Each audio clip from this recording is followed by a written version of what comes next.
Welcome to the PingPod, the Ping Pong podcast by PingSkills. I'm Jeff Plumb, and with me is Alois Rosario. How are you, Jeff? I'm good, thank you. Today, Alois, we're going to talk about the service rule. Oh, the service rule? Yes, the service rule. Okay. It's very controversial. It's hard for the umpires to police. We need to do something about it, don't we? It's really difficult. You know, it's hard for the umpires to police, but you know where I reckon it's the hardest?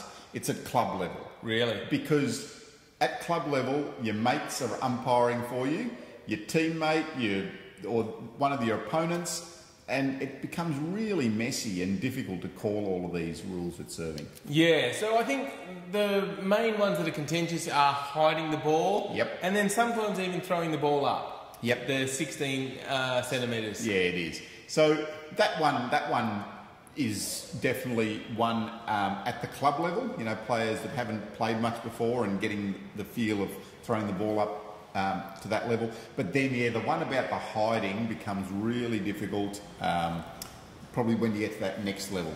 Yes, okay. All right, so we've had a few ideas that we've seen around the times. Do you want to tell us about some ideas? Yeah, so one idea from Philip Boyle, one of the great table tennis players of our time, suggested the tennis serving rule. So you're serving across court, so that way you've only got half the court to cover, and then forget about all the other rules. You can serve however you want, basically. However you like. Yep. Okay. I'm not sure. What about even throwing into your bat? Yeah, maybe not. Maybe, okay. Yeah, maybe. Yeah. But in terms of the hiding rule, yeah, the hiding rule, you can hide it whatever you want. Yeah. Now, and then you'd serve one across one way, one across the other way, like tennis. Yeah, I think one across one way and one across the other way, although we left-handers probably just like to serve across that way.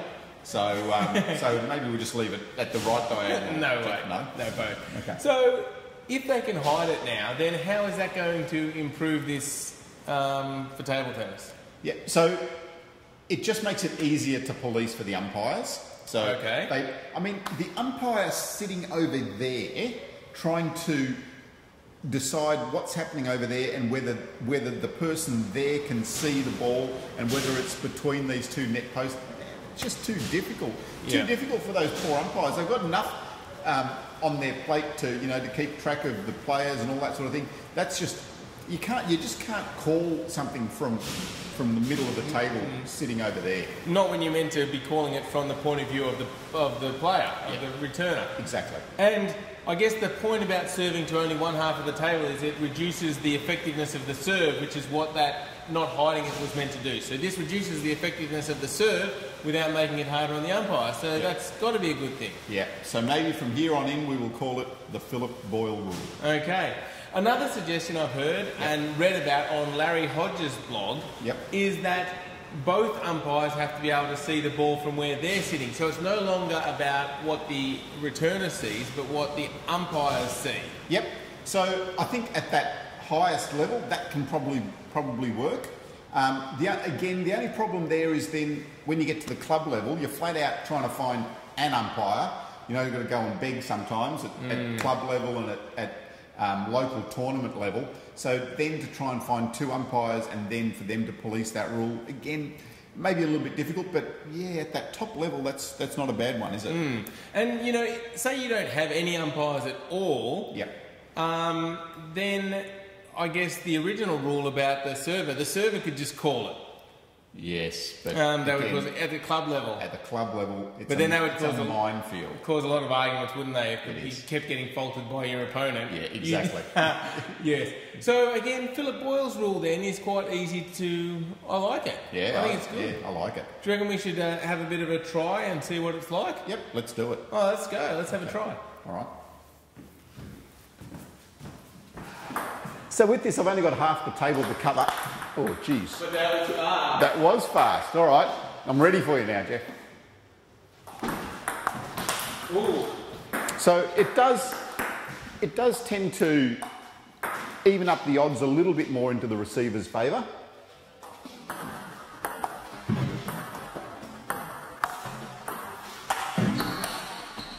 All right, let's go the other way now.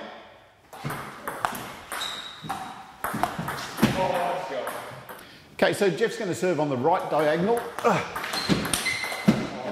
It does even up the odds a little bit because I've only got half the table to cover, and the fact that he's hiding the serve doesn't really affect me too much.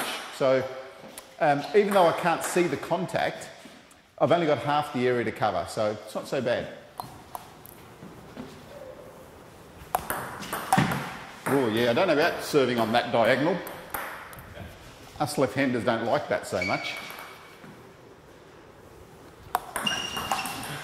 So yeah, so I need to change the angles up a little bit. But how's it there for you, there, Jeff? It's a little bit strange. Oh, Jeff's going the backhand over there.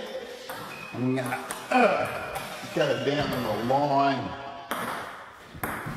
He's leaving a big gap for me.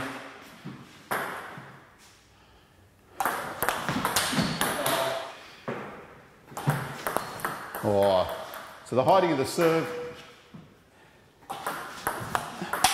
makes it harder, but I've only got half the table to cover. What are you doing now? Wait.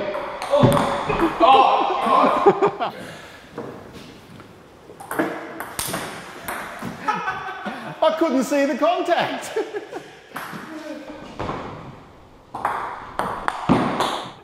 Well, that was a bit of fun, Alois. Yeah, so what do you think? I think you need to improve your serve. Sure. So I think it does balance up the averages a little bit by just cutting it down to one side, even though you were doing those slimy, sneaky serves that I couldn't see.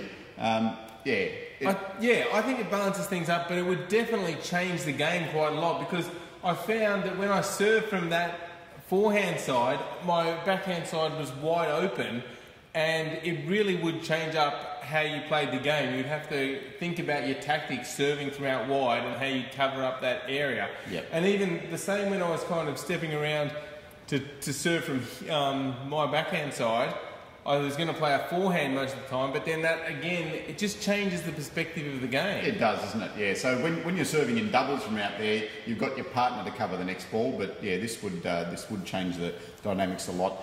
But as far as the actual thinking about the serve and the effectiveness of the serve, not a bad idea. Yeah, it definitely makes returning serve easier, and you know that from doubles. If you only have half the court to return, you know it's coming to that area, it's a lot easier. Yeah, so Philip Boyle, you might be onto something. Yeah. All right, so everybody, leave a comment. Let us know what your thoughts are on Philip Boyle's idea and Larry Hodges' idea about the two umpires as well. And if you've got any other ideas that you think would solve this service rule problem that everybody keeps talking about.